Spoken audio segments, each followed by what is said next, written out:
Ok, bon, bah, je vais reprendre donc le cours. Donc aujourd'hui, toute la première partie, qui sera sûrement plus longue que la deuxième, va être consacrée aux applications du complexe de l'homologie cellulaire, donc, que j'avais défini la dernière fois. Alors, pour ça, j'ai besoin d'espaces, de paires d'espaces topologiques, donc XA, avec une structure cellulaire. Donc le nom technique, c'est celle de CW complexe relatif.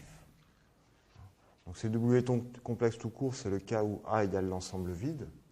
Alors, je vous rappelle très rapidement ce dont il s'agissait. C'est dire qu'on a une structure de CW complexe relatif sur la paire XA.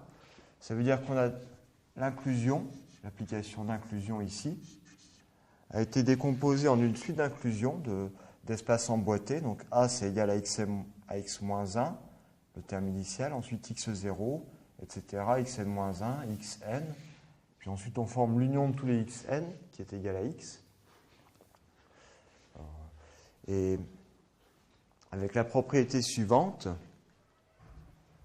qui est que chaque xn est obtenu à partir de l'espace précédent par un attachement de cellules. Donc ça veut dire que chaque xn ici est obtenu par une somme amalgamée. Donc ceci est une somme amalgamée, une somme ou réunion amalgamée.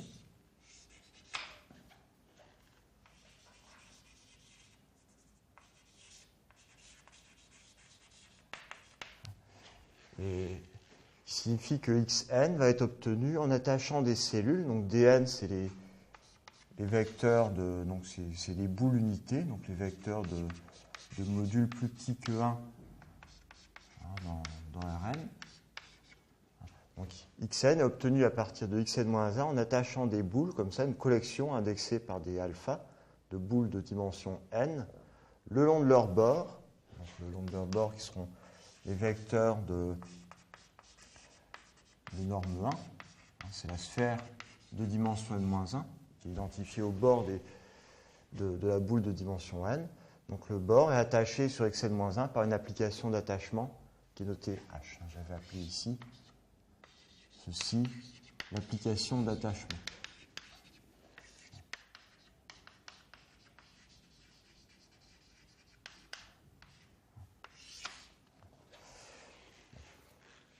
Alors, la première proposition que j'avais démontrée la dernière fois, donc j'avais aussi dit que xn s'appelle le n squelette de la paire XA, enfin de cette structure cellulaire.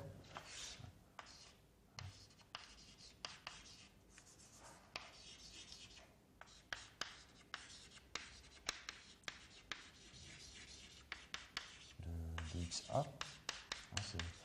C'est le sous-espace qu'on a obtenu en attachant jusqu'à la dimension n. Donc les Dn alpha sont les cellules de dimension n du CW complexe XA.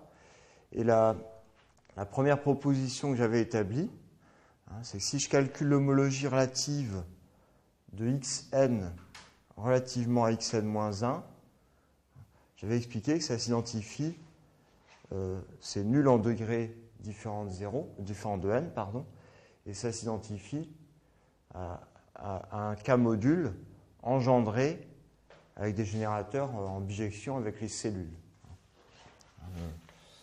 K-module avec des générateurs associés à chaque cellule en dimension n, de dimension n, avec un générateur associé aux n cellules qui sont en degré n.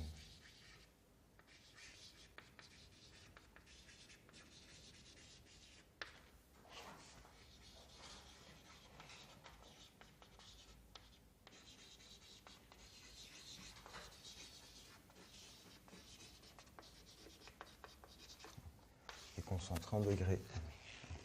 D'accord, donc cette homologie relative, c'est concentré en degré n, et c'est un module libre, et ces générateurs sont en bijection avec les cellules de dimension n.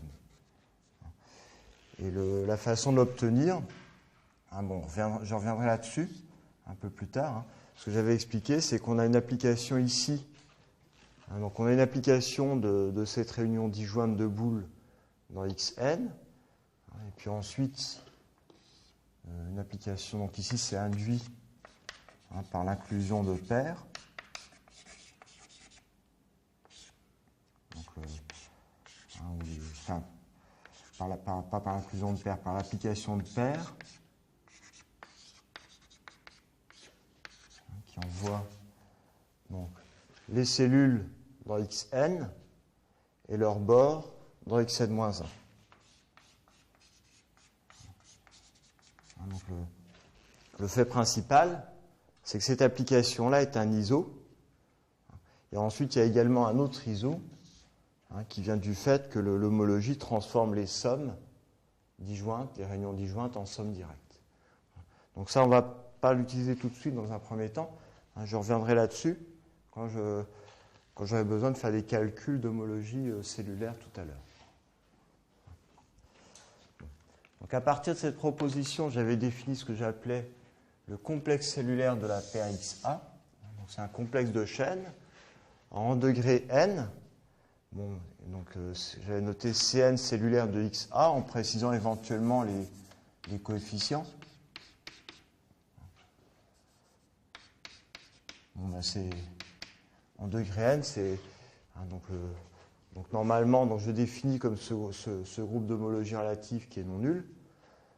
Mais la façon dont on le regarde, quand on le regarde comme complexe, c'est le K-module librement engendré par les cellules de dimension n de XA. Et pour construire la différentielle cellulaire, donc je vais mettre en abrégé, qui va de la composante de degré n de ce complexe dans la composante de degré n-1. Donc elle est déduite.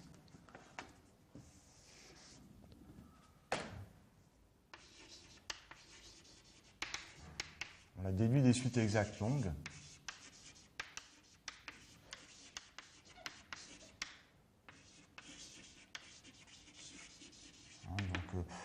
Donc au-dessus, j'ai écrit la suite exacte longue associée à la paire xn-1, xn. Donc ici, c'est l'inclusion de xn-1 dans xn, puis l'inclusion de xn ensemble vide dans xn, xn-1. Puis il y a le morphisme de connexion. En dessous, j'ai écrit la suite exacte longue associée à la paire xn-2, xn-2, xn-1. Et la partie relevante, c'est celle qui est en blanc dans le diagramme. Donc on veut construire une application qui va de la composante de degré n du complexe cellulaire, donc ceci. Bon, ce qu'on fait, on applique le connectant. On aboutit dans l'homologie en degré n-1 de xn-1. Et on utilise que ce morceau-là, on l'identifie à ce terme de la suite exacte longue du dessous. Et ici, ensuite, on applique l'inclusion de xn-1 dans la paire xn-1, xn-2. Et le théorème, c'est que l'homologie de ce complexe cellulaire calcule l'homologie de XA. Donc, faut voir. Et c'est ça le moyen de calcul principal des groupes d'homologie. Donc, la première chose que je vais faire, c'est... Donc, aujourd'hui, je vais commencer par la démonstration de ce théorème. D'accord ?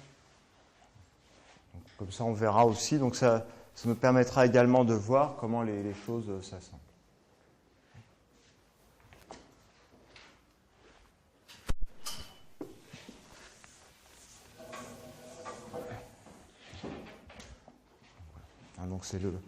Donc le théorème, j'avais énoncé le cours précédent. Donc maintenant, on passe à la démonstration. Je n'avais pas démontré.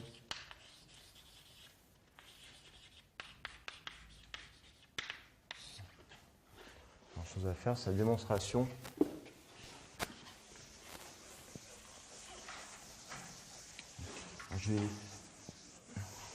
J'ai un peu fait une simplification.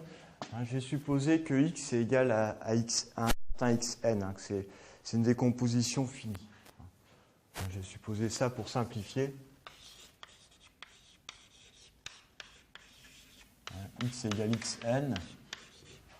C'est-à-dire que la décomposition s'arrête en une certaine dimension. On ne va pas jusqu'à l'infini. On n'a pas des cellules en toute dimension.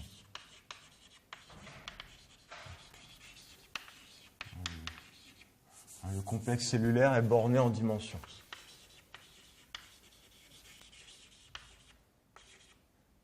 Le CW complexe est borné en dimension.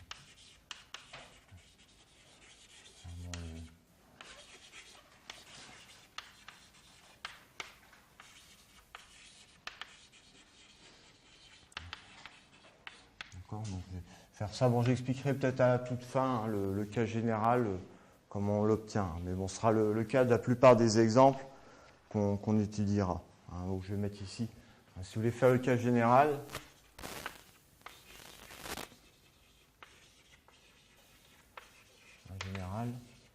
on doit utiliser une relation. Donc ça se déduit du cas fini.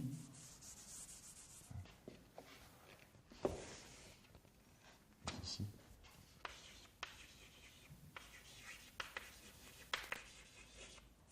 Je ne vais pas trop en parler. Se déduit du cas de dimension bornée.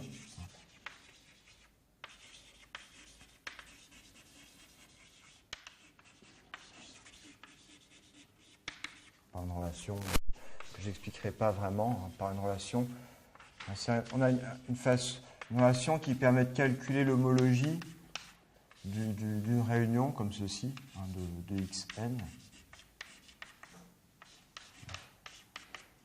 Ici, on a un pendant algébrique de la réunion qui s'appelle la colimite.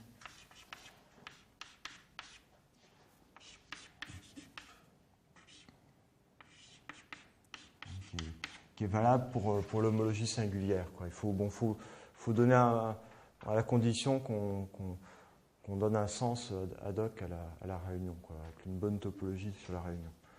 C'est par une relation qui est valable pour l'homologie singulière. Vérifiée par l'homologie singulière.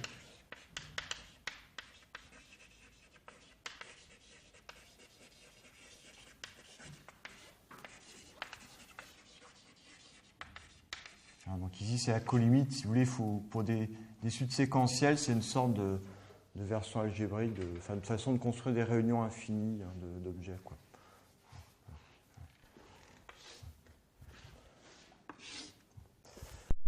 Okay, donc je vais supposer ça. Et le principe, ça va être de raisonner par récurrence sur n. Sur cette dimension.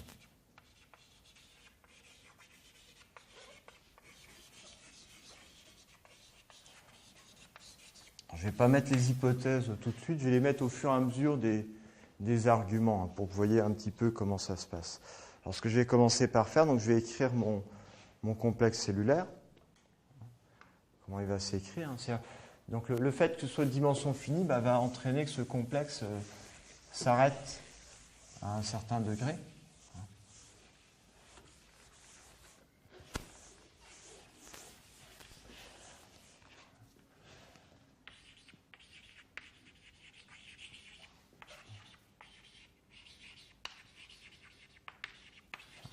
xn a, xa égale xn a.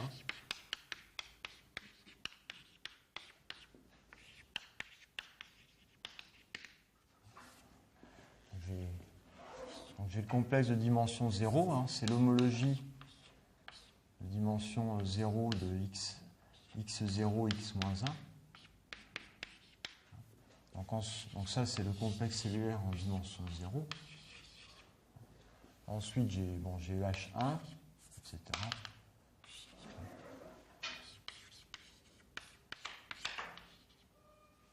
xn-1. Ici, le complexe cellulaire en dimension n.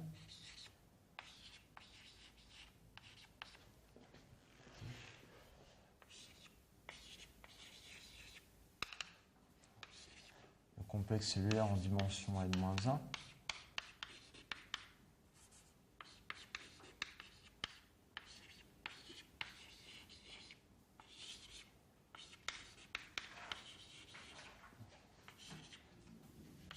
le complexe cellulaire en dimension n.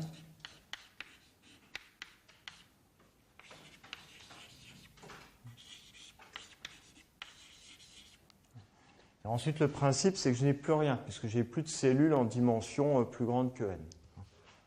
Donc ensuite, c'est 0. Tout le reste du complexe, ça va être des zéros, puisqu'on n'a plus de cellules. Donc on n'a plus de cellules à partir de la dimension n.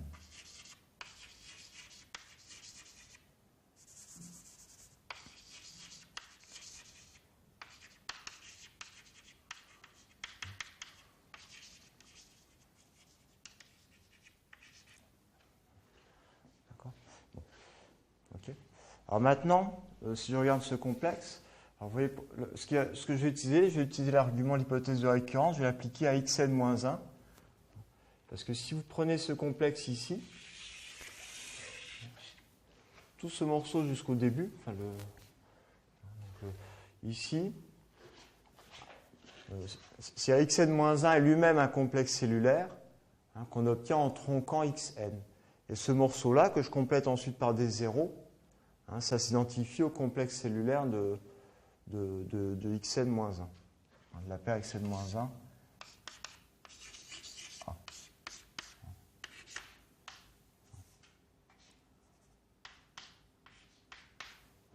Et, si vous voulez, j'ai deux complexes cellulaires emboîtés.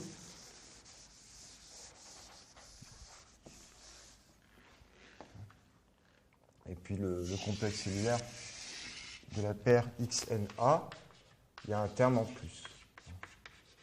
Donc les idées, c'est que c'est xn-1A, c'est un CW complexe relatif.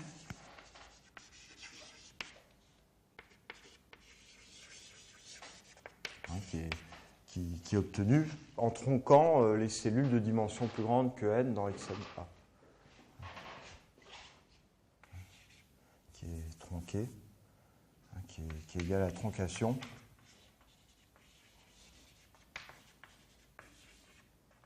de XNA. On retire en degrés plus petit que n-1.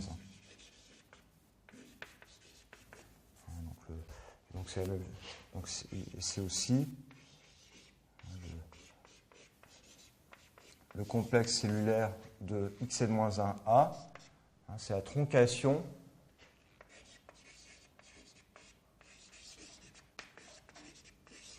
du complexe cellulaire de xNA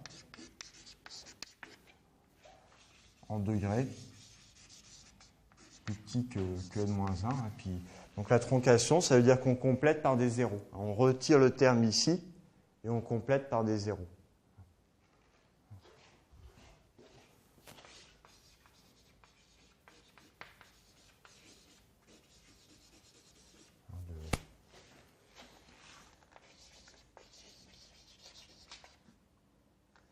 Le terme Cn.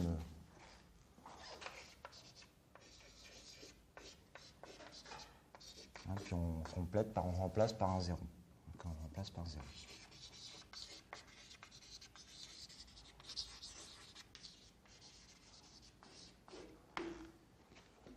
D'accord.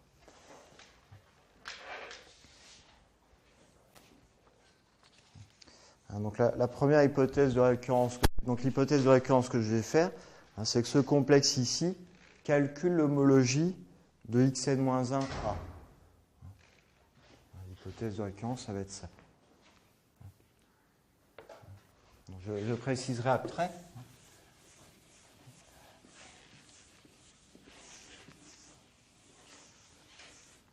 L'hypothèse de récurrence.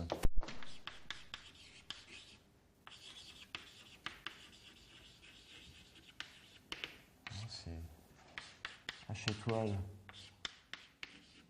de xn-1A. C'est l'homologie de ce complexe cellulaire.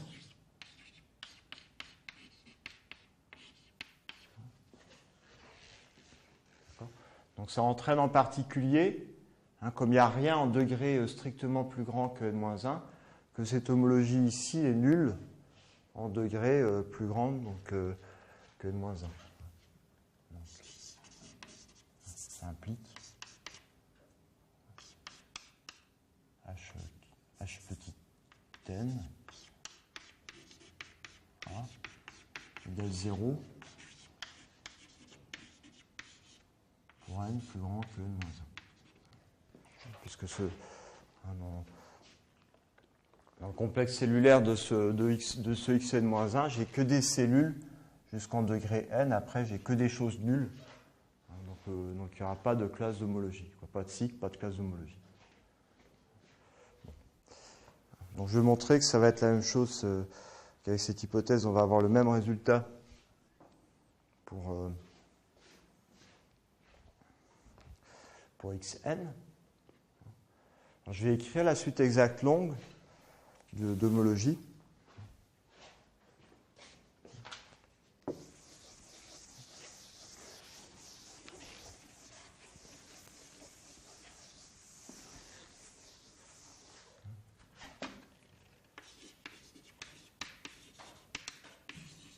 La suite exacte longue d'homologie.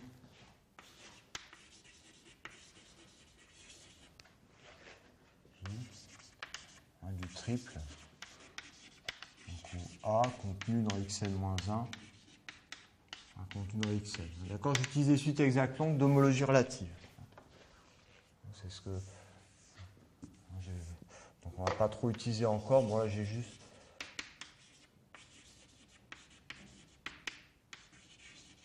A contenu dans xn-1, contenu dans xn. Donc il y a des morceaux en degrés plus grands que. Enfin, je vais avoir xn-1 A, hn xn A, hn de xn xn-1. D'accord, je vais juste donner, je n'ai pas trop utilisé jusqu'à présent des suites exactes longues en homologie relative. Je vous rappelle comment ça marche. C'est, on prend la plus petite paire, donc xn-1 contenu dans xn, A contenu dans A. Ensuite, c'est la paire moyenne, et ici, c'est la plus grande qu'on peut former à partir du triple. Il n'y a qu'une seule façon de faire des inclusions de paires à partir d'un triple. Donc, la plus petite inclus dans la moyenne, inclus dans la plus grande. Okay. Bon. Ensuite, j'ai le connectant. Alors ici, je vais supposer, si je regarde donc le D étoile, il y a plusieurs morceaux. Ici, par exemple, donc, si je regarde la partie où n est plus grand que n, strictement. D'accord. Alors, si je regarde ce morceau-là, donc ce terme ici est nul à cause de l'hypothèse de récurrence. Et ce terme ici est nul parce que l'homologie de xn par rapport à xn-1, il n'y en a qu'en degré n. D'accord ? Cette homologie-là, il n'y en a qu'en degré n, donc ça va être nul. Donc ça va vous donner déjà des choses, ça veut dire que cette homologie ici, elle va être sandwichée par des zéros. Je vais peut-être mettre tout à gauche. On a donc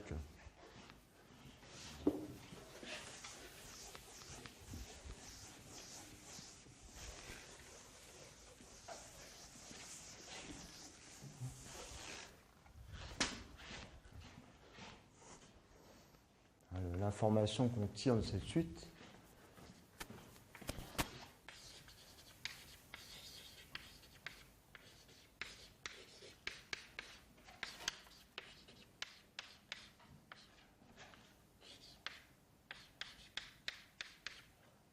Je vais mettre au-dessus, parce qu'il va y avoir toute une liste de...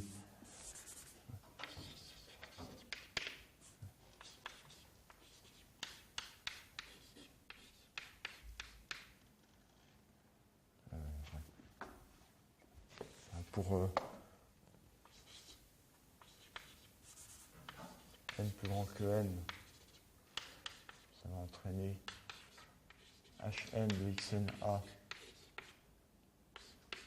égale 0. C'est notre homologie de XNA qui va être sandwichée entre des zéros. Ensuite, il y a un morceau spécial, c'est quand je suis en n égale n. En n égale n-1. Deux morceaux. Donc ici, je vais aboutir, je continue, etc. Mon connectant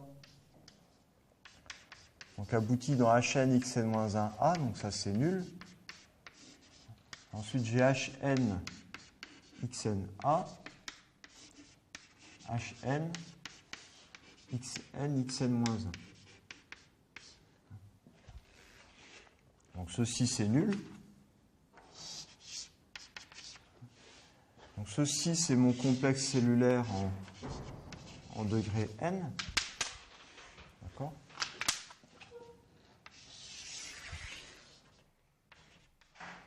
Ensuite j'ai la partie en degré n-1.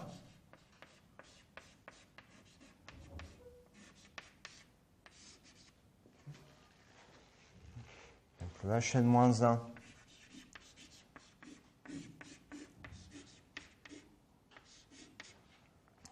de xna.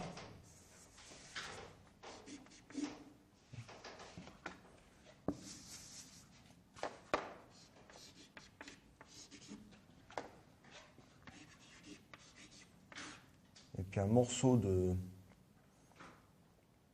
Donc à nouveau un Hn-1 xn xn-1 qui est nul encore.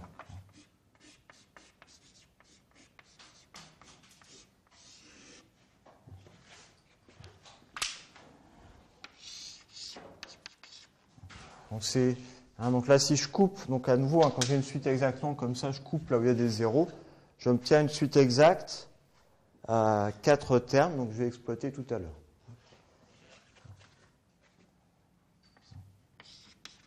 Et après, on continue. Donc ceci n'étant pas nul.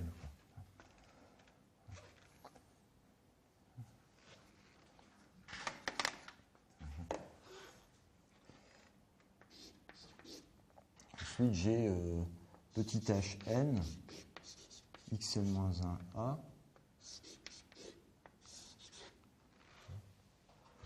et puis hn,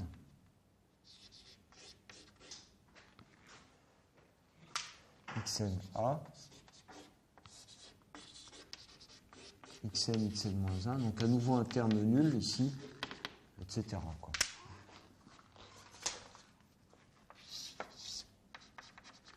Ça, c'est le domaine où n est strictement plus petit que n-1.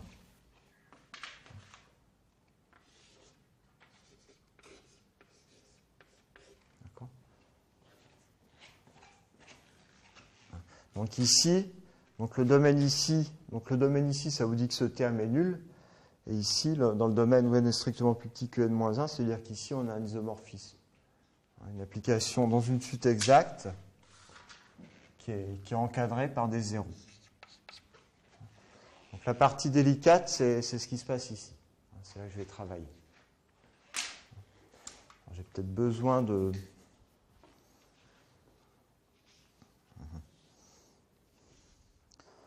J'aurais peut-être... Je vais écrire ce morceau en bas. Donc ici, ce morceau, il vous dit que l'homologie en degré strictement plus petit que n-1 de xna, l'homologie de la paire, c'est la même chose que l'homologie du triple. Alors ça, il n'y a pas de... Donc là, je vais régler cette partie-là.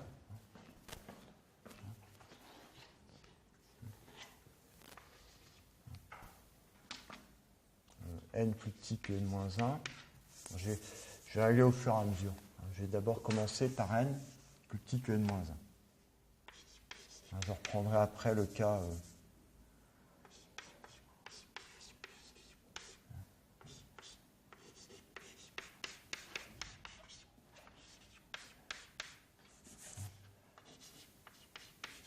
A.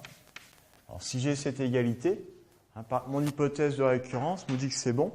C'est-à-dire que si vous revenez au complexe cellulaire, c'est que toute la partie ici, le complexe cellulaire en dimension n-1, c'est la même chose pour la paire xn-1a et xna. Hein, donc cette relation-là ici vous dit que en degré avant, l'homologie de xna, c'est l'homologie de xn-1a, donc c'est l'homologie de ce complexe cellulaire par récurrence. Donc l'homologie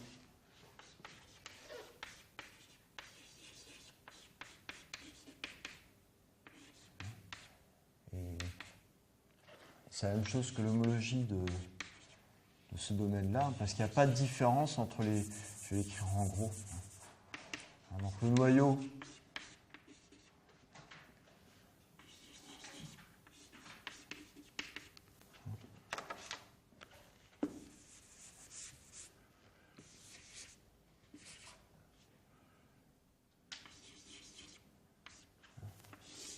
sur l'image.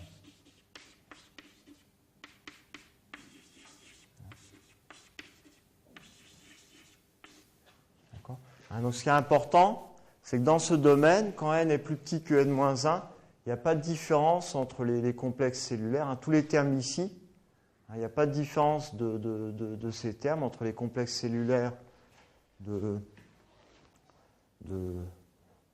xna et puis de xn-1a dans ce domaine. Parce que dans xna, on a rajouté juste un terme qui est en degré égal à n, donc strictement plus grand que n plus 1. D'accord ? Donc là, c'est bon. Il n'y a pas de différence.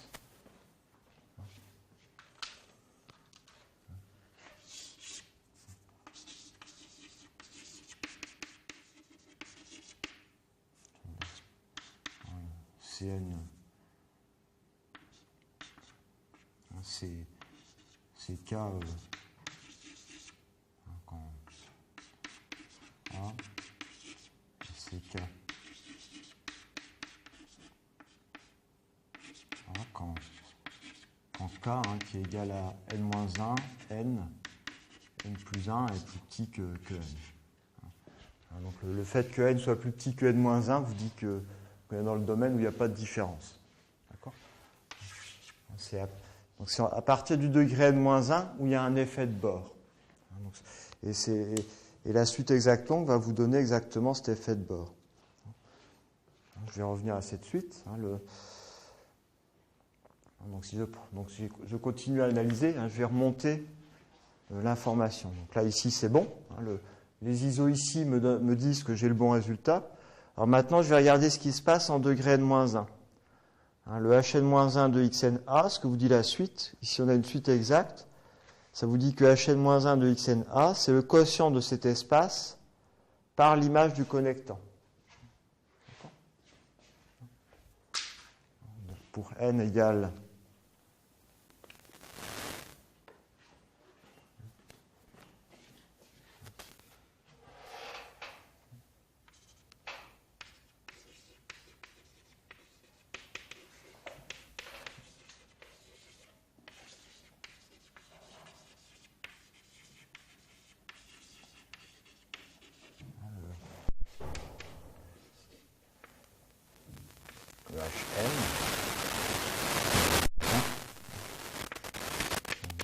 xna,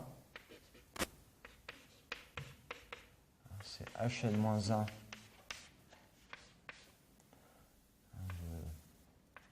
de xn-1a, quotienté par l'image de l'application de connexion qui va de hn xn-1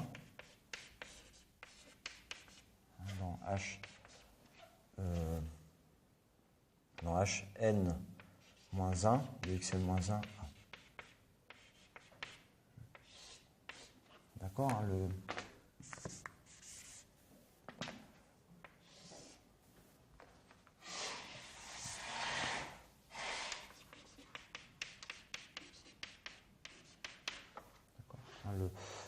vais reprendre la suite exacte vous dit que cette application-là, ici, est surjective. Cette application est surjective parce que son image, c'est le noyau de l'application nulle. Et le noyau de cette application, c'est l'image de l'application qui précède. Donc ceci divisé par son noyau est égal à ça. Ça revient à dire que ceci, enfin égal à son image, ceci divisé par l'image du connectant est égal à ce module. D'accord ? Alors je vais exploiter ça. Je vais essayer de voir comment je retrouve comment à partir de cette formule-là de quotient, je retrouve la différence entre les homologies cellulaires quand je calcule ici l'homologie de ce complexe et l'homologie de ce complexe-là. J'ai besoin d'une hypothèse de récurrence, de préciser l'hypothèse de récurrence.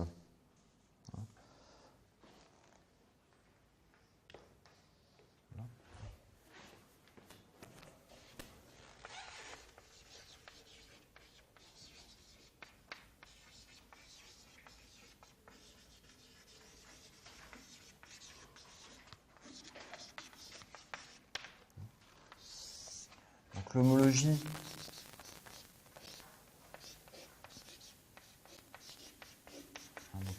donc l'égalité ici, l'isomorphisme, enfin l'égalité ici, c'est un iso plutôt. Donc l'homologie ici entre le complexe et le complexe cellulaire.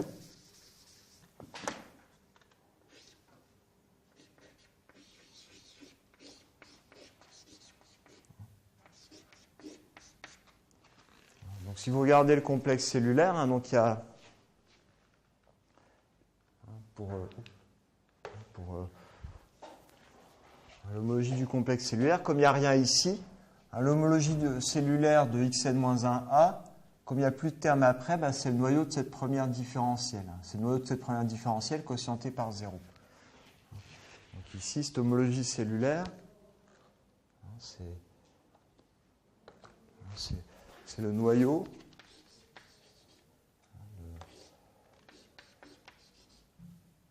de Hn-1 xn-1 xn-2.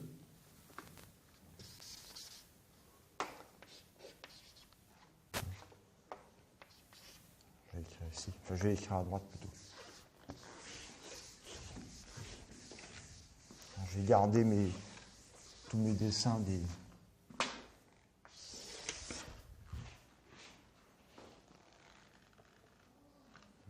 Donc ceci.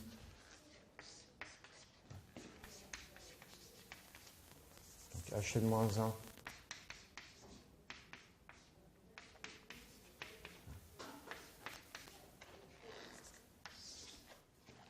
xn-1a, donc l'égalité avec l'homologie cellulaire vous dit que c'est le noyau de cette application.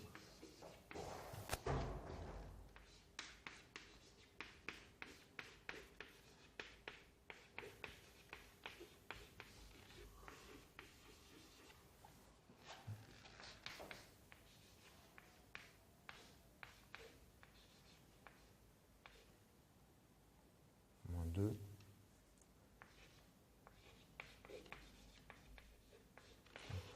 Donc l'hypothèse que je vais faire, c'est que cet isomorphisme-là,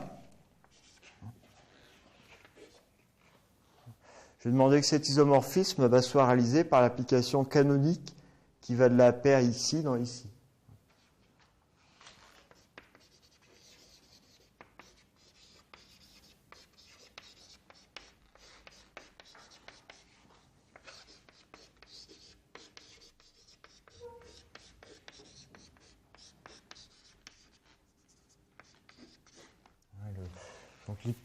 Donc l'application naturelle, donc, qui est donc dire que c'est un isomorphisme, ça veut dire que cette application est injective et son image s'identifie à ce noyau.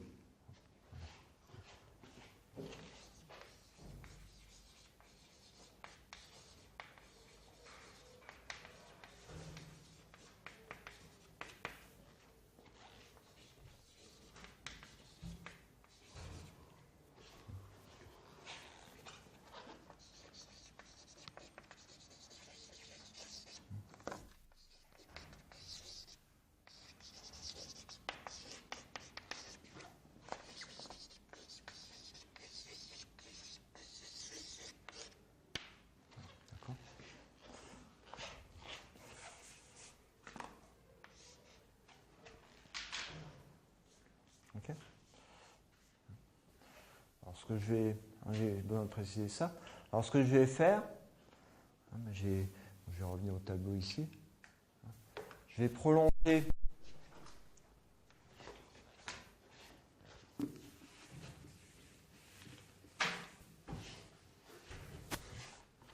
donc ici j'ai une inclusion. Donc je vais prolonger ici. Donc j'ai un quotient de ce module par celui-ci. Donc je vais regarder ça comme un quotient d'un sous-module. Je vais regarder ça comme un quotient d'un sous-module de Hn-1, Xn-1, Xn-2, donc le sous-module qui est défini par ce noyau. Et je vais prolonger en bas également. D'accord, hein, c'est juste, il n'y a pas de... C'est la même chose.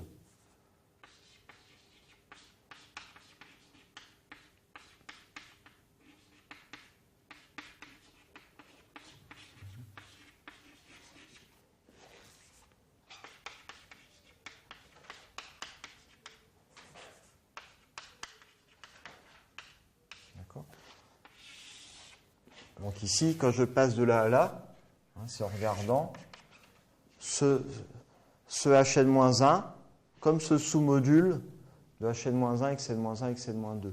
Et donc ici en bas, ce que je fais, je prolonge par l'application d'inclusion de Hn-1, Xn-1, Xa dans cet espace.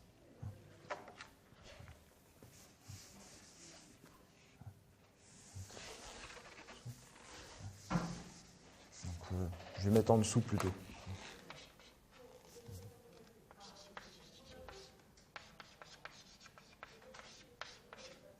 Je vais mettre en blanc.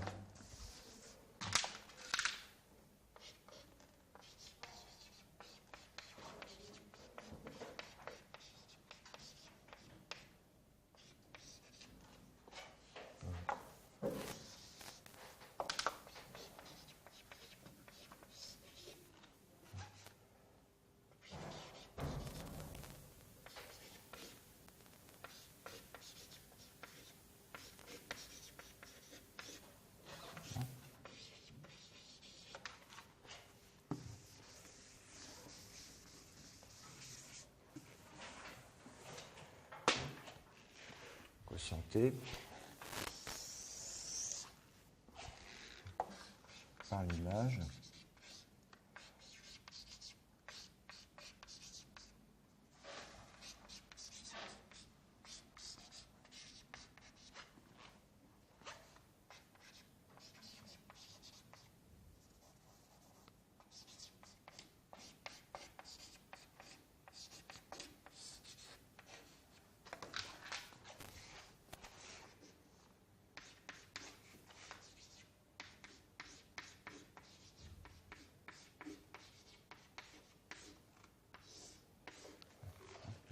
Alors, on prolonge par l'inclusion de Hn-1, Xn-1A là-dedans pour regarder ce quotient comme un quotient de sous-module de Hn-1, Xn-1, Xn-2.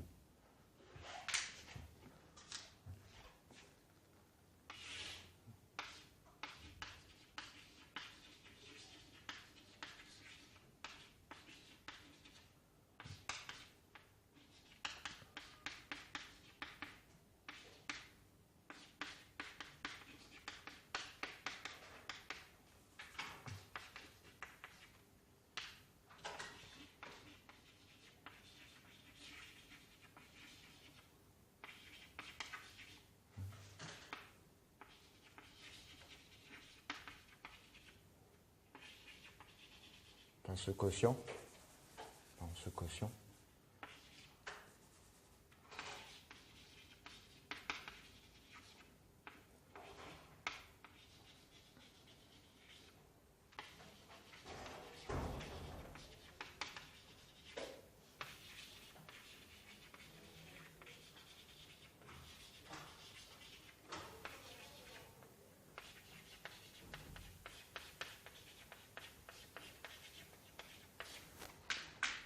Maintenant, ça vous dit que c'est bon. C'est-à-dire que j'ai bien ce que je voulais, parce qu'au-dessus, donc j'ai cette relation-là vous dit que Hn-1 xNa, c'est le noyau de la différentielle cellulaire en degré n-1, mais cette composée-là, que vous avez en bas, bah, c'est la différentielle cellulaire en degré n-2. C'est la définition de la différentielle cellulaire. On applique le connectant et on renvoie dans l'homologie de la paire avec n-1 et n-2. Je vais mettre ici.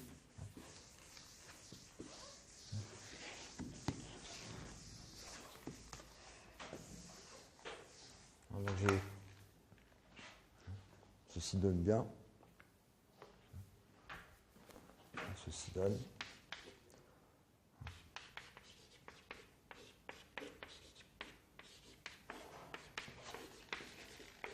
Donc le Cn-1.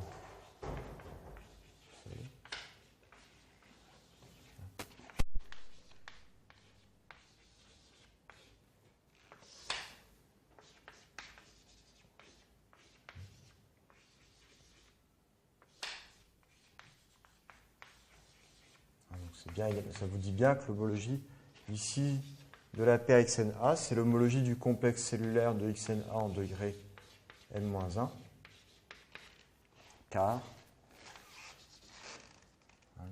cette composée en bas, c'est la composée du bas par définition de delta cellulaire.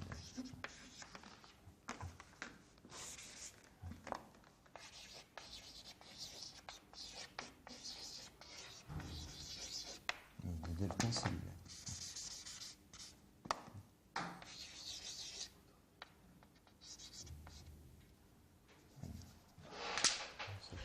C'est cette composée-là,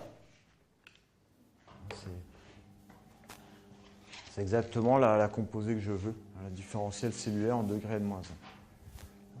Donc maintenant c'est bon, donc j'ai les bonnes identités en degré strictement plus petit que n-1, en degré égal à n-1. Maintenant, je vais passer en degré égal à n.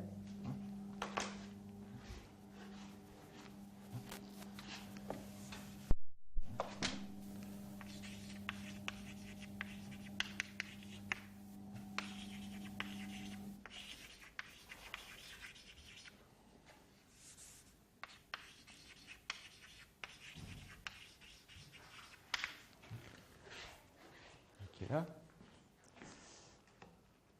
Je vais revenir à la suite exacte. En degré n, bah la suite exacte longue vous dit que Hn xna s'injecte, cette application-là est injective, puisque son noyau est nul. Son noyau, l'image d'application nulle, donc est nulle. Cette application-là est injective, et son image, bah, c'est égal au noyau du connectant.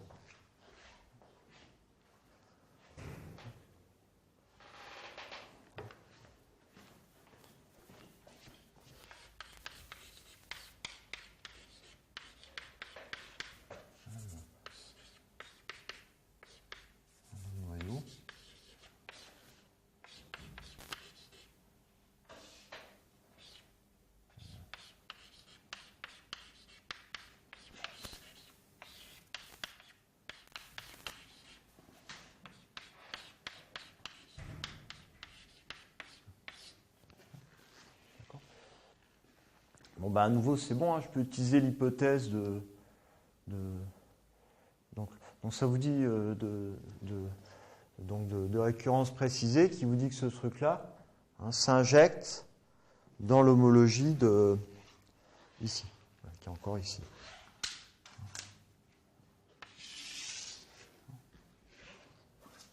Je peux compléter. Prolonger cette application D étoile par une inclusion sans changer le noyau.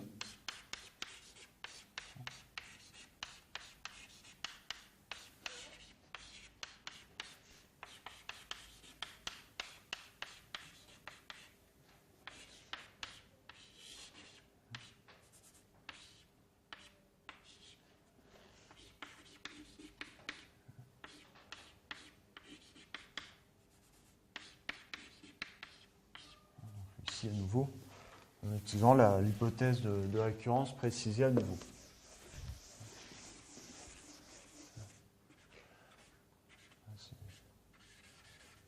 prolonge par une inclusion. Je vais inverser un petit peu.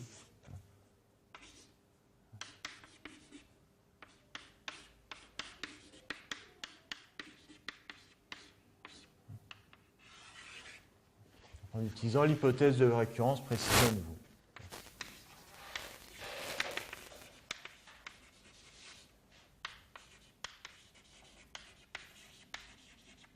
La précision de l'hypothèse de récurrence.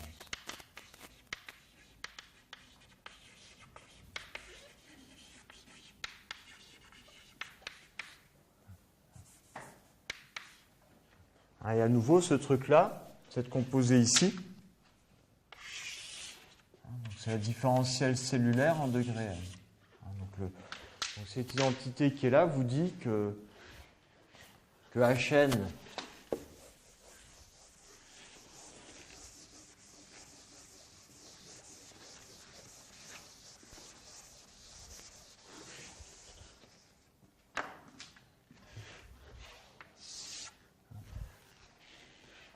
cette hypothèse qui est là vous dit que Hn xna, c'est le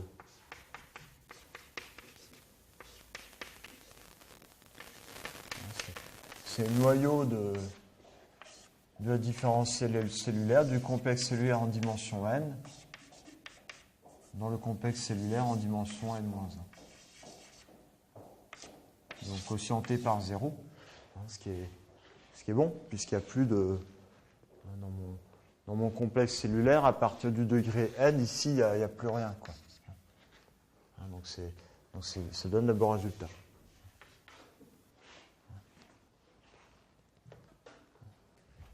Égal Hn du complexe cellulaire.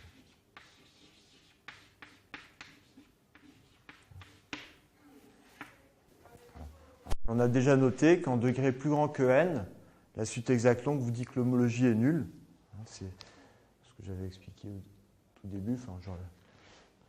Donc en degré plus grand que n, l'homologie de xna est nulle, donc c'est la même chose que l'homologie du complexe cellulaire où il est nul.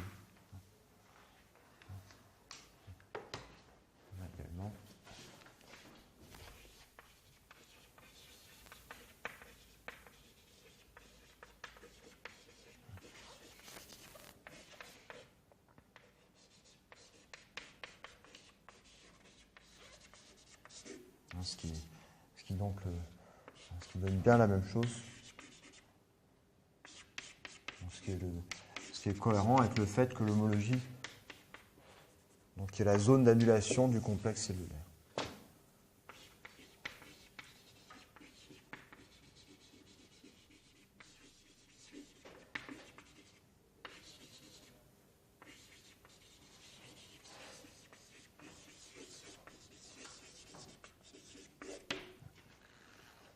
D'accord ?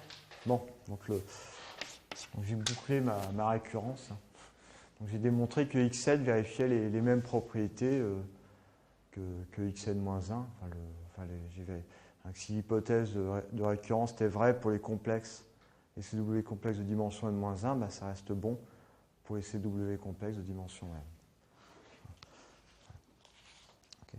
Alors il faut voir ça comme un moyen de calcul de l'homologie. Alors, donc toute la difficulté, une fois qu'on a une structure cellulaire, donc on n'a pas de mal à écrire le complexe, donner les dimensions à chaque degré. Alors, tout le problème maintenant, c'est calculer la différentielle. Donc je vais passer une autre partie du temps aujourd'hui à expliquer ça.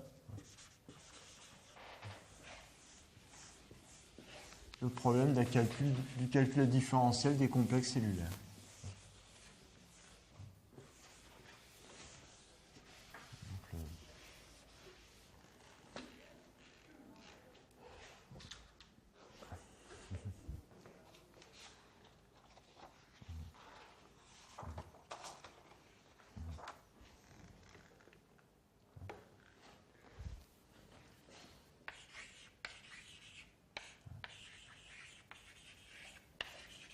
Vous avez le complexe cellulaire en degré n, qui est Hn xn xn-1.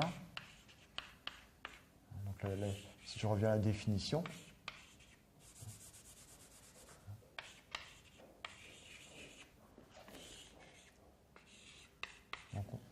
la première chose à faire, c'est faire le connectant.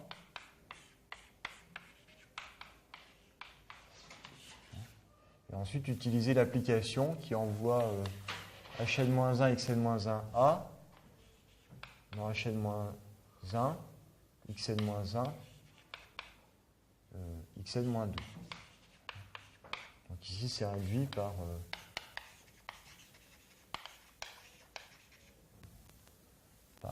a xn-1a contenu dans xn-1, xn-2. Puis ici, c'est le connectant d'un triple.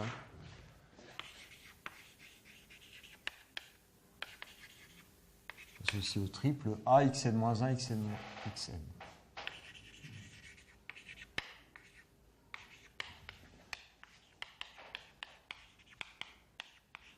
Donc ça, c'est la définition qui est.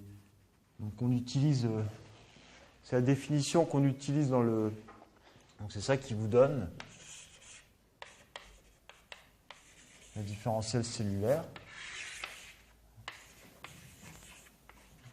D'accord ?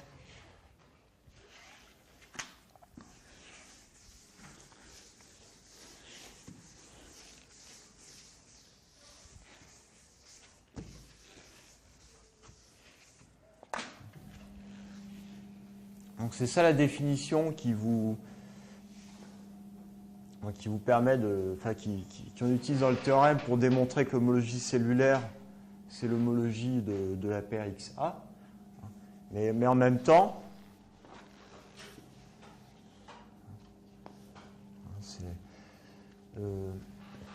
bon, enfin, on se donne une cellule ici, on aimerait calculer son image par cette application, concrètement. Donc, et là, on n'utilise pas cette définition-là. On utilise une autre propriété. Donc, je vais commencer par une observation. Donc, il faut revenir un petit peu au calcul de ceci comme module libre. C'est que l'application ici,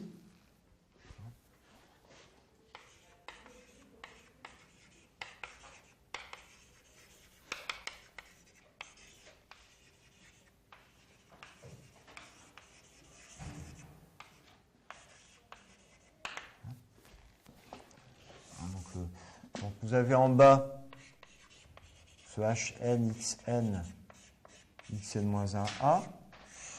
Ici, vous avez le connectant.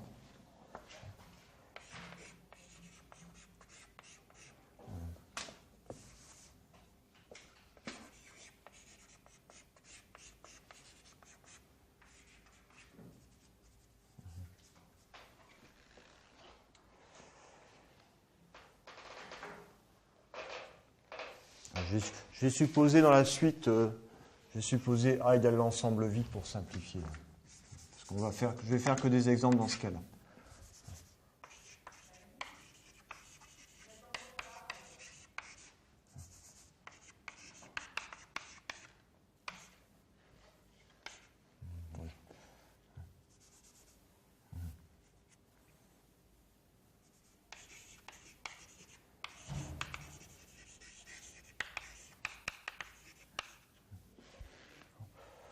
Décaler un petit peu.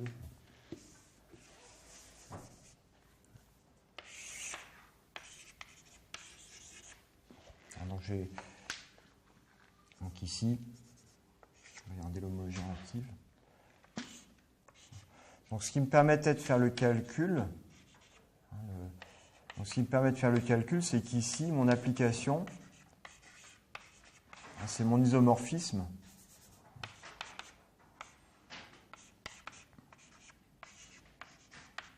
Ici. Donc pour faire le calcul, ça veut dire qu'ici, j'ai cet espace, qui est le K-module librement engendré par des éléments en bijection avec les cellules.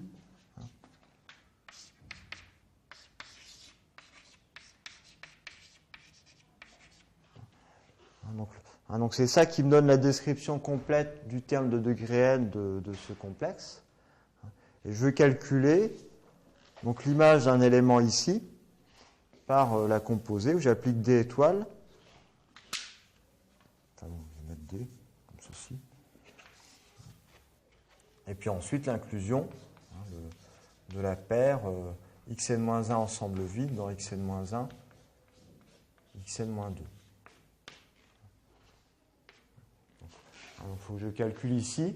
Quand je prends un élément là, je prends son image là-dedans, je dois calculer son image par cette application composée.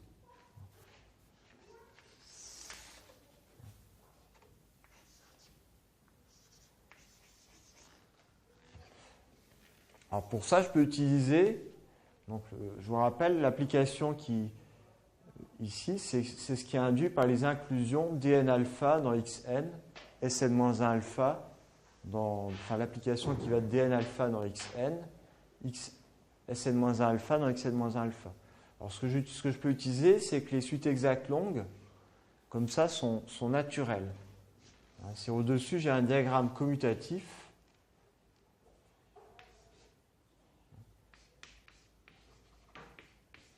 qui va envoyer ici donc le connectant de la suite exacte longue associée à cette paire d'espaces.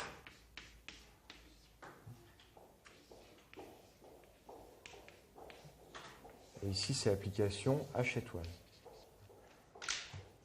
Donc l'ISO ici, c'est induit par, je vous rappelle, c'est le morphisme induit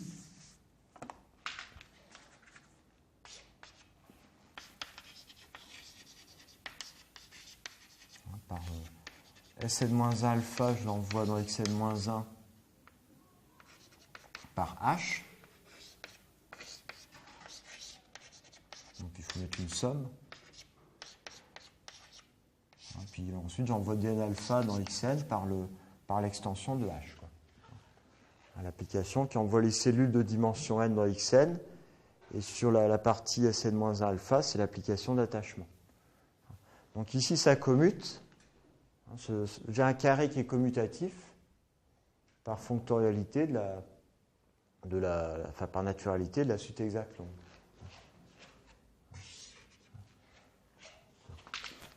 Donc ça signifie que pour calculer, je peux oublier ce d étoile ici associé à la paire xn, xn-1, parce que là j'ai pas beaucoup de contrôle, et me ramener à un calcul où j'utilise le d étoile pour cette paire, d alpha n, s alpha n-1, et puis l'application d'attachement. Ce que je vous rappelle aussi, c'est qu'ici, pour cette paire, le d étoile, c'est un ISO. Je vais peut-être me remettre le rappel. Donc à droite.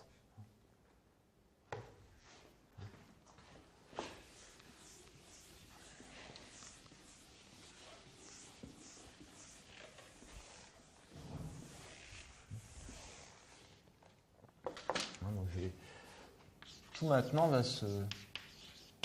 C'est la paire.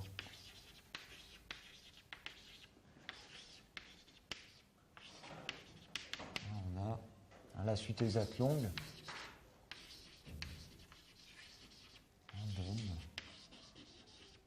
Donc vous pouvez faire donc H n l'application de connectant. Donc ici ça c'est nul.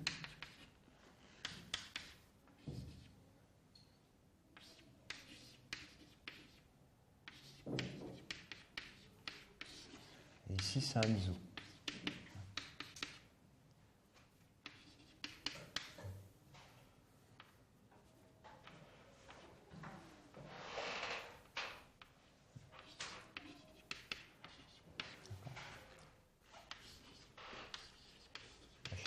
Dn alpha. Donc, ici égale à 0, il faut éventuellement mettre de l'homologie réduite. Alors, je pourrais tout mettre de l'homologie réduite partout. Donc, je vais mettre de l'homologie réduite pour que ce soit valable aussi sans problème. D'accord. Donc on peut même oublier les connectants. Donc j'ai ça, donc cette propriété-là. Donc ici, cette application, c'est un ISO. Ce que j'ai oublié de préciser, on peut aussi utiliser le fait que notre application transforme les sommes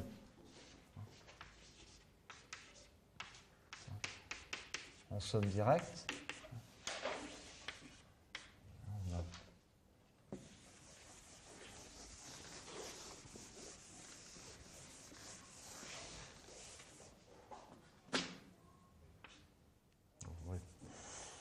Il y a quand même une petite difficulté si j'ai des trucs vides. Peu importe.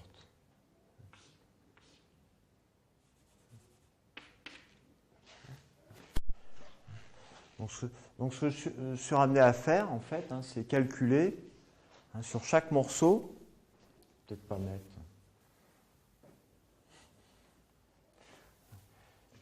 Donc ici, le problème se ramène à calculer cette composée-là.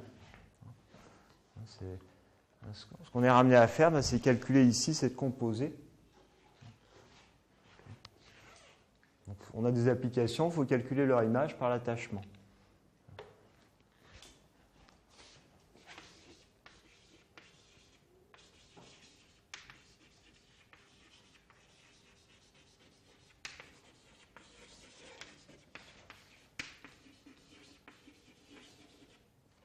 Vous avez Sn alpha, donc la somme ici. Donc ici, ça va être la même chose que chaque truc, c'est une droite engendrée par un élément, par l'image isomorphe de alpha n. Donc ici, c'est la même chose que l'homologie de la réunion disjointe. Donc ce qu'il faut, c'est calculer. Donc ici, c'est la restriction de l'attachement. L'application composée, c'est la restriction de l'attachement à chaque cellule. D'accord ? C'est H. Donc il faut calculer l'effet. Oups, il y a moins 1. De l'application d'attachement en degré de moins 1 en homologie. Et prolongée par l'inclusion de paires.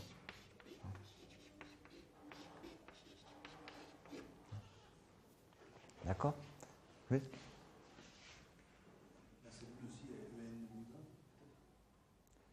Ah, ici. Là. Non, c'est alpha n. Ça, c'est l'image de le alpha n représente l'image de l'élément. Donc je confonds un élément ici, E alpha n, avec son image là-dedans. D'accord ? C'est où je pourrais mettre D étoile de alpha n, mais je vais écrire E alpha n pour abuser. C'est peut-être par D étoile.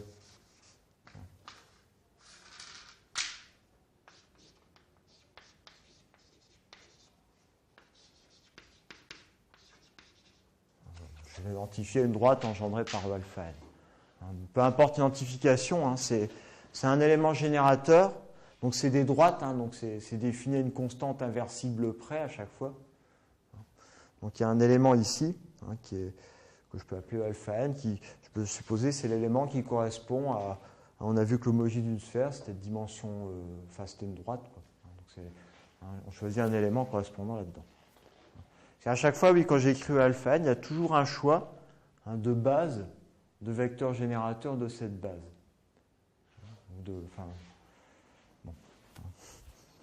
Pour l'instant, je n'ai pas fait attention à ça, mais ça va ressortir tout à l'heure. Donc il y a ça.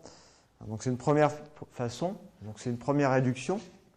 Alors, il y a une deuxième réduction. Je vais encore pouvoir réduire ce morceau qui est là, xn-1, xn-2. Donc je sais que c'est une somme de. C'est le complexe cellulaire en dimension n-1. Donc je sais que c'est une.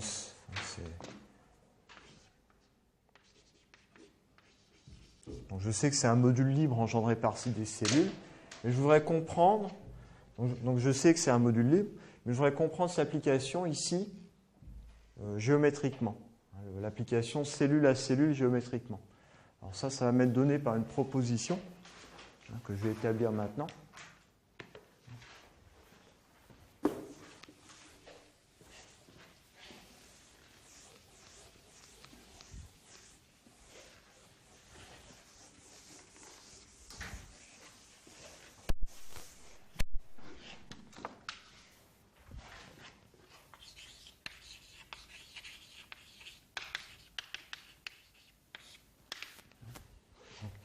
pour ça, avant, je vais faire une remarque. Si vous faites le donc xn, xn-1, peut-être dans la proposition de remarque.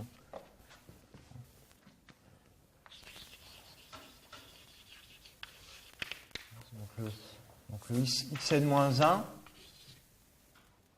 c'est obtenu en attachant des cellules de dimension n-1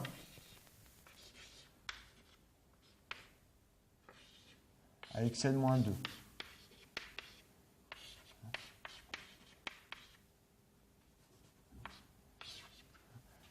Alors ça entraîne que le quotient xn-1 sur xn-2, c'est donc c'est ici, ça va être cette réunion de d bêta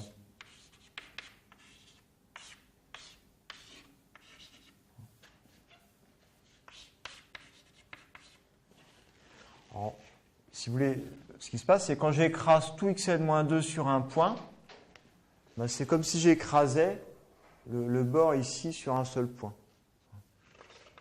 C'est-à-dire xn-1, quand je fais le quotient, c'est la même chose.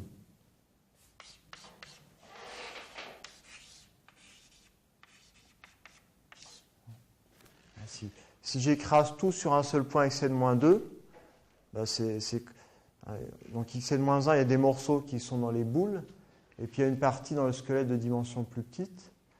Si j'écrase le squelette de dimension plus petite, c'est comme si j'écrasais tout le bord des boules sur un seul point. Si on écrase tout sur un seul point,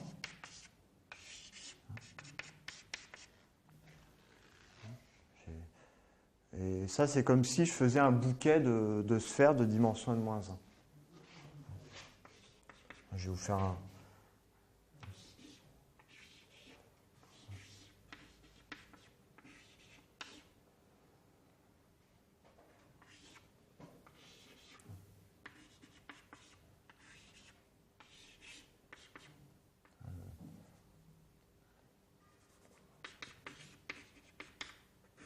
Je vais vous faire un dessin, parce que vous n'avez pas l'air de... Vous avez le squelette de dimension n-1, de dimension n-2.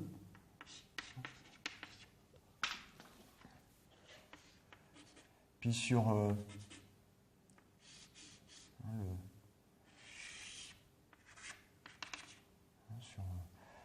donc pour avoir xn-1, ce que j'ai fait, j'ai attaché des cellules ici. J'ai attaché des cellules par leur bord sur xn-2. Donc si j'écrase tout ça sur un seul point, c'est comme si j'écrasais le bord de la cellule sur un seul point. D'accord ? Et quand j'en ai plusieurs, je me fais un bouquet de cellules, enfin, avec le bord écrasé. C'est bon ?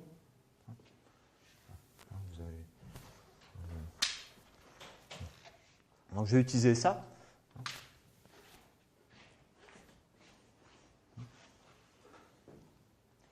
Et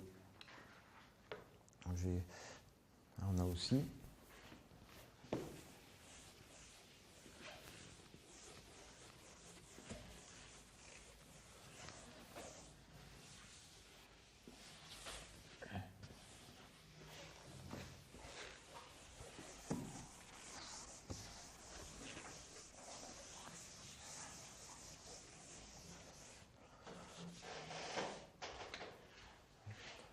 aussi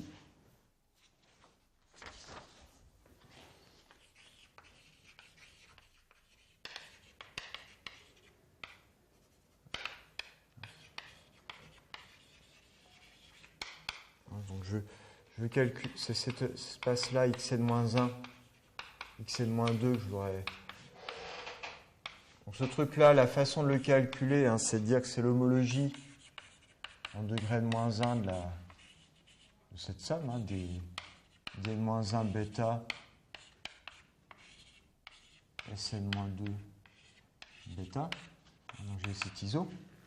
C'est ça qui me donne la description comme concrète, comme K-module.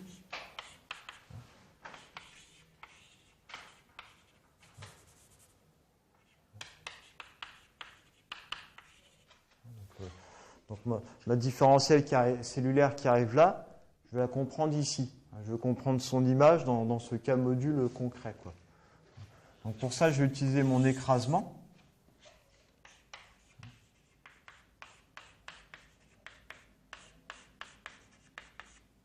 Donc je vais prendre l'application qui envoie xn-1 sur xn-1, xn-2, et puis xn-2 sur le quotient, quoi. Donc ça, c'est juste un point base. D'accord? C'est l'application qui est induite par l'écrasement.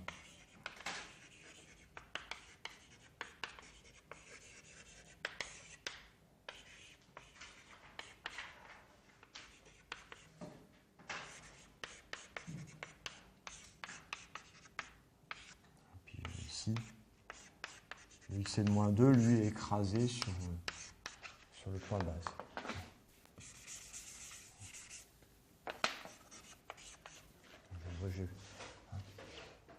Donc ça, c'est la même chose que l'homologie réduite de ce quotient. Je vais mettre un point.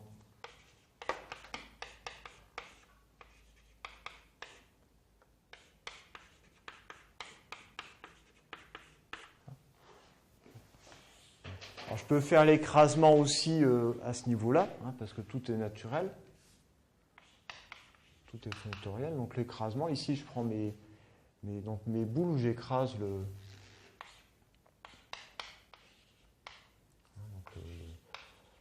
bord.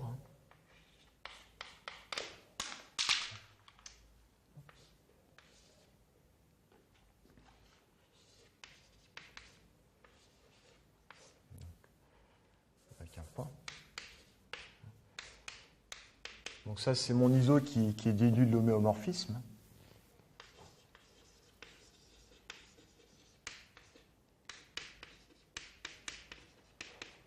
Égal à ce quotient. Donc, et ça, c'est la même chose que l'homologie réduite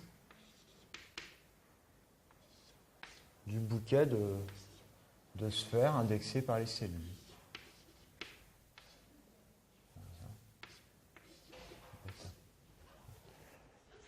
Donc ce diagramme-là est commute, ça c'est pas un problème. D'accord. Mais pour faire le calcul, je veux calculer le noyau d'un truc qui aboutit là-dedans. Donc j'ai absolument besoin au moins que ce truc-là soit injectif. Si je veux utiliser ça pour calculer des noyaux, en fait c'est un ISO. Ici c'est un ISO. Donc ça entraîne qu'en bas c'est un ISO. L'affirmation, c'est que l'application du dessus est un ISO.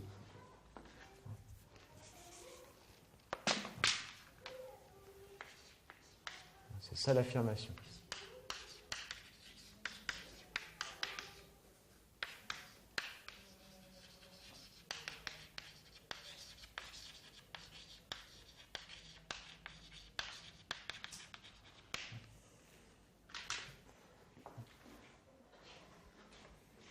Donc du coup, ici, c'est un ISO aussi. Donc la conséquence de cette affirmation, c'est que pour calculer mon noyau, enfin mon H étoile ici et mon noyau, je vais pouvoir utiliser ce dont je vais avoir besoin. Je vais pouvoir utiliser cette composée là pour calculer mes deltas cellulaires. Je vais utiliser la conséquence.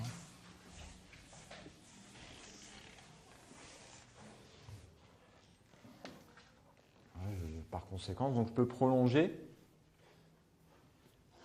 Je peux dire mon problème qui consiste à calculer ça. Je peux encore le prolonger ici. Donc j'ai H étoile.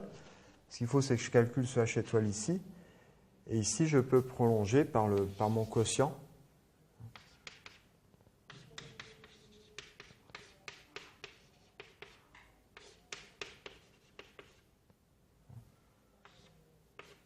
Donc il y a la même chose.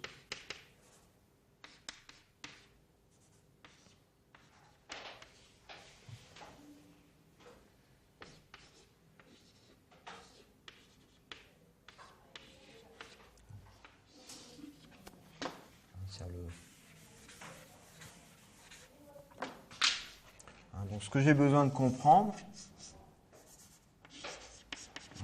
c'est pas tant l'image de l'application d'attachement avec son effet en homologie, mais son effet sur le quotient.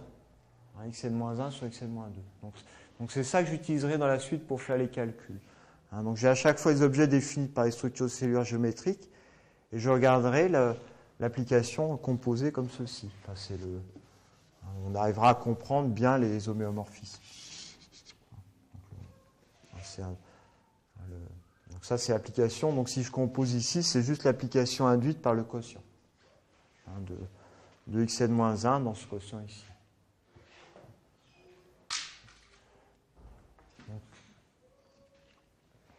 Donc, je vais démontrer ça. Il y a d'autres corollaires intéressants aussi, mais je le ferai après. Pour l'instant, je vais utiliser comme un outil de calcul. Donc ça, je reviendrai là-dessus tout à l'heure quand je ferai les calculs. Donc, je vais faire la démonstration de la proposition.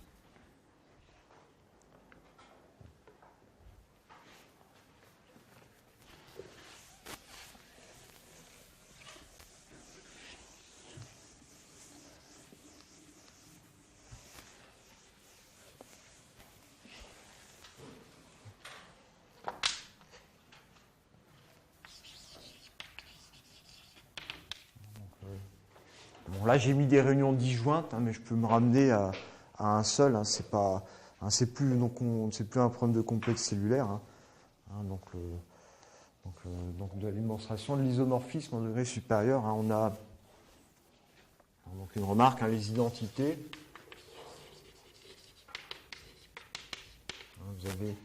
J'ai pris de l'homologie de réunion disjointe, mais ça compte pas.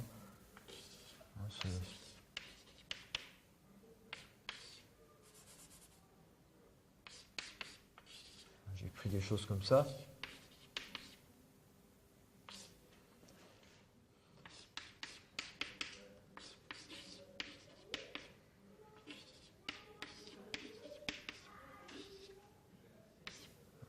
Donc ici, c'est une somme. La réunion disjointe, ça s'identifie à une somme.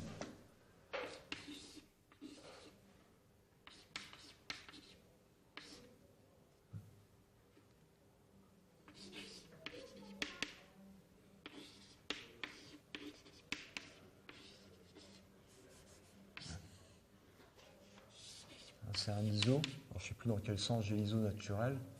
Peut-être comme ceci. Enfin, peu importe.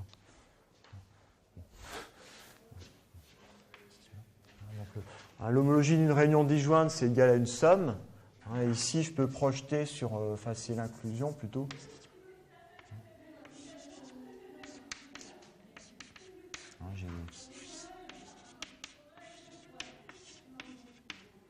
Si je regarde... ici, c'est l'isomorphisme, donc je vais utiliser dans ce sens-là. C'est induit par l'application qui dit que ce truc-là s'envoie là-dedans. J'ai ça d'un côté, et de l'autre côté, donc de mon objet. Donc ce truc-là, je peux le découper en somme, et celui-ci aussi, en fait. C'est ce que j'avais expliqué la dernière fois, que l'homologie réduite d'un bouquet.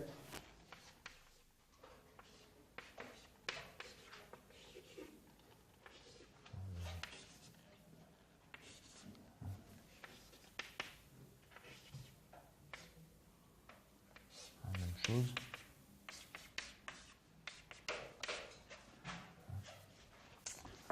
Ça permet de se... Donc on a ces morceaux-là.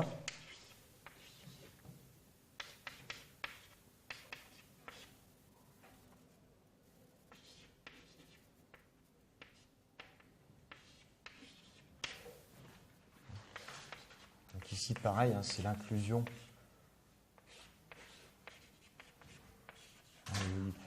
Un terme ici, on l'envoie en utilisant l'inclusion de Sn-1 bêta dans l'un des facteurs. Donc c'est -1. Donc ces relations-là, il suffit de montrer la propriété d'ISO sur un seul facteur.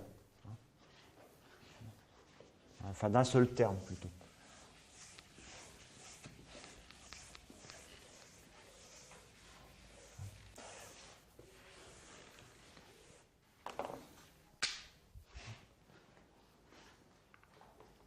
permettre de se ramener au cas d'un seul terme.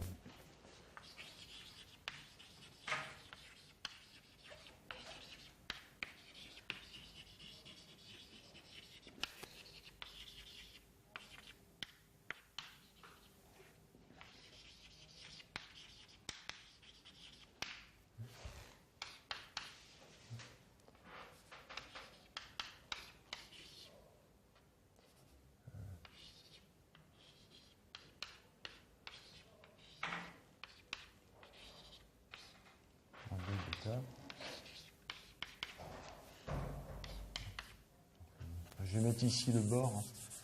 Le C-2, il apparaît ici comme le bord.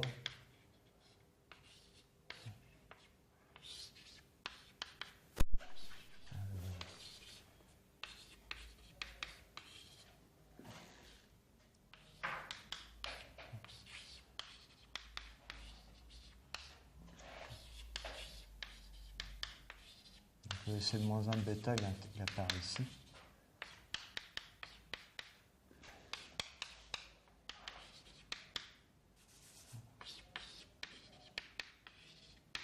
Le problème, c'est de démontrer est-ce qu'il y a un ISO ici. Alors, vous voyez, donc les deux, c'est une droite. Donc, il faut montrer que l'application d'écrasement ici induit un isomorphisme en homologie. Donc l'application ici, ça c'est une droite, c'est ce qu'on a vu. C'est K, c'est dimension 1, et ça aussi. Donc cette application K linéaire, là c'est un nombre. Donc, pour dire que c'est un ISO, il suffit de montrer que ce nombre est inversible. Donc si on travaille sur un corps, que ce nombre est non nul. Mais c'est pas gagné a priori, quoi. Le nombre, l'écrasement pourrait induire 0. Donc on est face à ce problème. Donc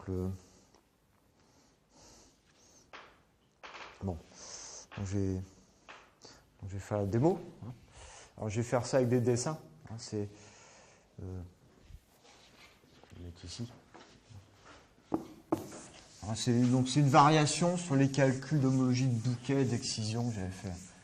La démonstration, c'est un exo utilisant l'excision.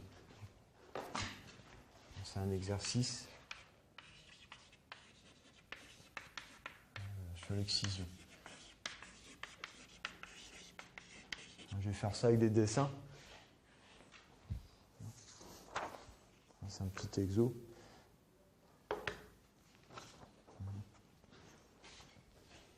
C'est un petit peu comme j'avais fait la dernière fois pour montrer l'homologie d'un bouquet, ou des choses comme ça. Enfin, ou l'homologie d'un xn, xn-1. Donc ici, j'ai mes... Alors ici, je prends dn-1. Je vais mettre le bord.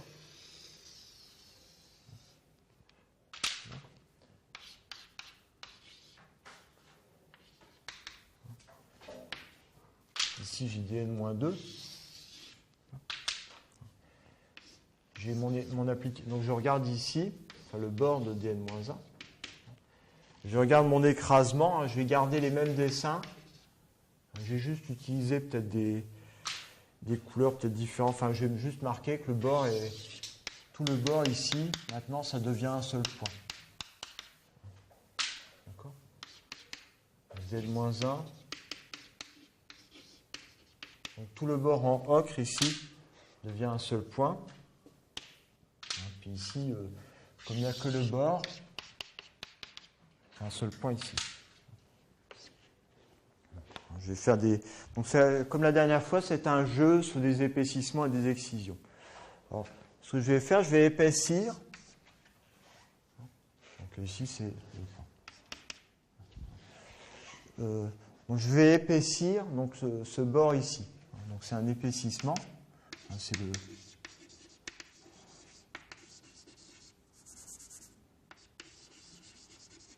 Ce que je vais expliquer, c'est que je pouvais épaissir ces domaines A, comme ça on a un truc plus grand, sans changer l'homologie relative. Donc, je vais garder mon ocre.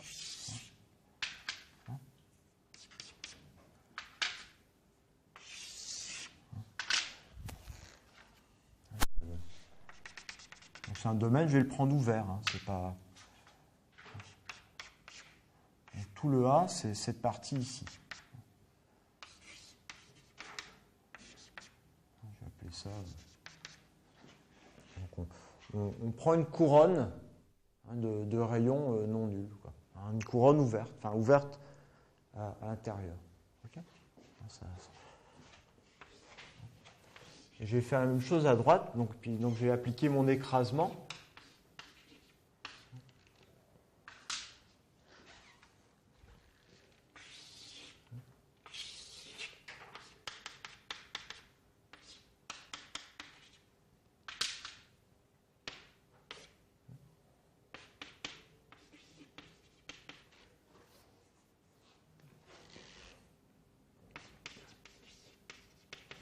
Donc ici, je prends ma couronne, je quotiente par son bord. La partie ocre.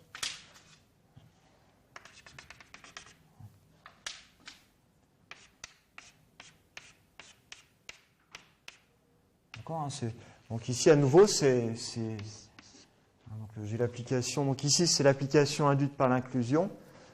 Donc ici, j'inclus ce point base là-dedans. Et à nouveau, c'est un ISO parce que ça, c'est aussi un épaississement. J'ai pris un point que j'ai épaissi en quelque chose que je peux contracter sur lui. D'accord, je vous rappelle, la propriété essentielle, c'est que cette partie-là de ça, c'est rétracte par déformation delta n, le bord de dn-1, c'est rétracte par déformation de an-1. Ici, c'est la même chose. Le point est rétracte par déformation de cet espace. Je peux tout écraser sur le point à la fin, continuellement. Donc, j'ai ça. Ensuite, je fais un coup d'excision. Je retire le bord.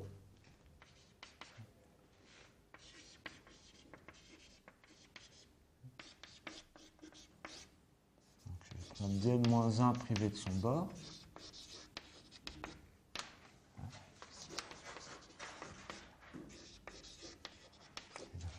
Ici, c'est le bord de dn-1.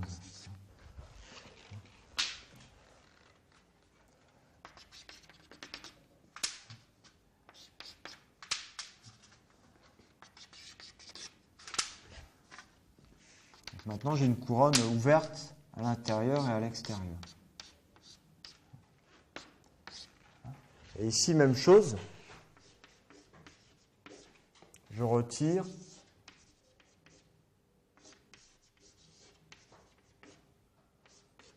le point base.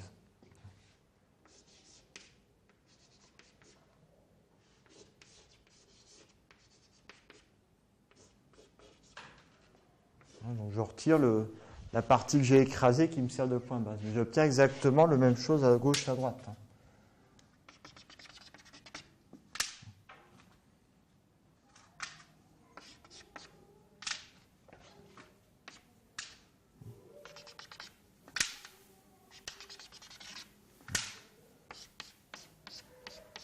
Donc quand j'ai retiré ce point base, donc toutes ces parties écrasées, là j'ai la même chose. Enfin, c'est égal, quoi.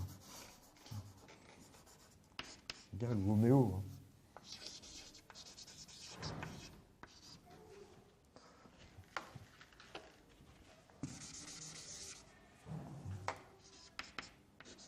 Donc, ici, j'ai un ISO. Donc, ici, j'ai mes ISO d'excision. Donc, j'ai un diagramme qui commute. Donc, ici, je vais avoir un isomorphisme. D'accord ? Et puis, à nouveau, j'ai ce truc-là qui commute avec des isomorphismes verticaux. Ça me donne exactement ce qu'il faut.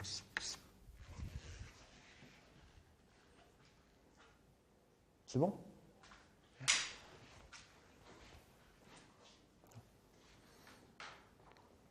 Donc, bon. Alors, juste un complément. Puis je vais...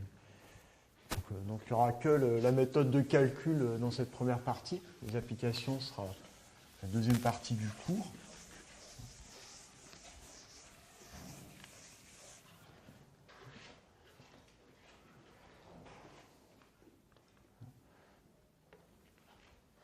Un complément.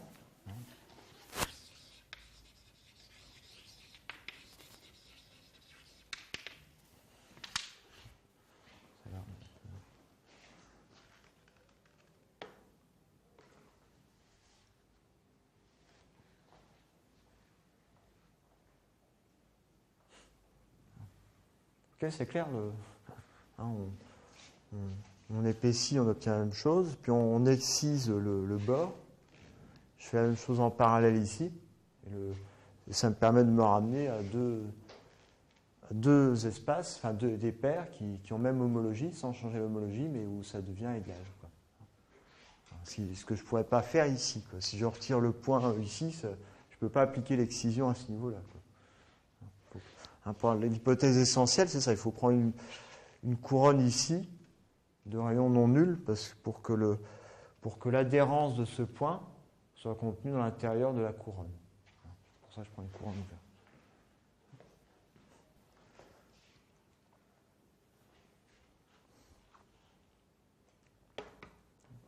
Alors, le complément, je ne vais pas le démontrer, hein, on a pour un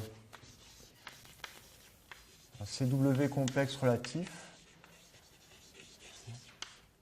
Donc on a XA. On a en fait l'identité. Voilà. Si vous prenez l'homologie relative de la paire XA à coefficient dans K, c'est la même chose que l'homologie du quotient. L'homologie réduite du quotient où on a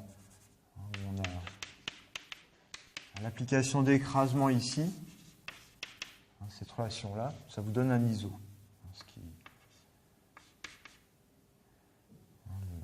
Donc l'homologie relative du quotient. Donc l'écrasement de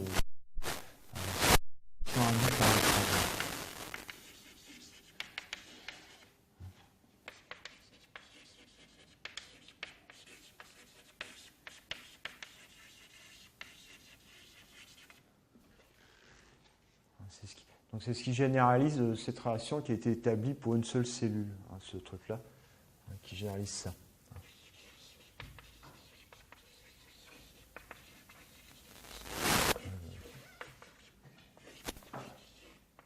Donc cette relation ici.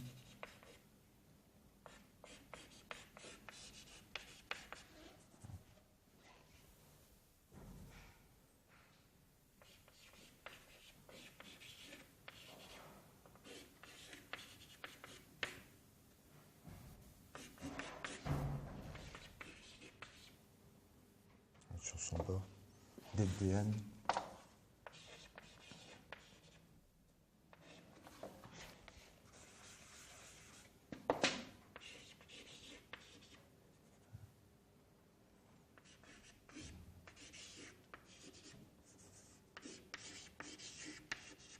Ce truc-là, oui, je n'ai pas précisé, hein, cette inclusion-là, hein, c'est comme un CW complexe relatif avec une seule cellule, hein, où on attache DN sur le bord par l'identité, pas sur X-1 par l'identité. Et donc la démonstration, c'est en gros, j'ai montré ça. Hein, j'ai montré, hein, j'ai pas dit le cas de tous les degrés, mais si vous regardez ici, prenez l'homologie de cette paire, hein, il n'y a pas d'homologie en degré n-1. Hein, l'homologie, il n'y a qu'une seule droite en degré n-1. Et ici, pareil, hein, j'ai montré que là, le seul endroit où il y avait de l'homologie, mon application, c'était un isomorphisme. Donc j'ai un isomorphisme d'homologie globalement. Et ce truc-là, ça peut s'interpréter comme un cas particulier de ça, hein, d'un résultat plus général. Si j'ai un CW complexe relatif, pour les CW complexes, on n'a pas besoin de notre l'homologie relative, parce qu'on peut la définir par ce quotient-là, en fait. C'est ça ce que dit le théorème. Donc ça, je vais pas. Vous pouvez regarder dans les livres la biblio qu'on a donnée pour, par exemple, je pense au livre de Félix Tenray. Ils expliquent ça.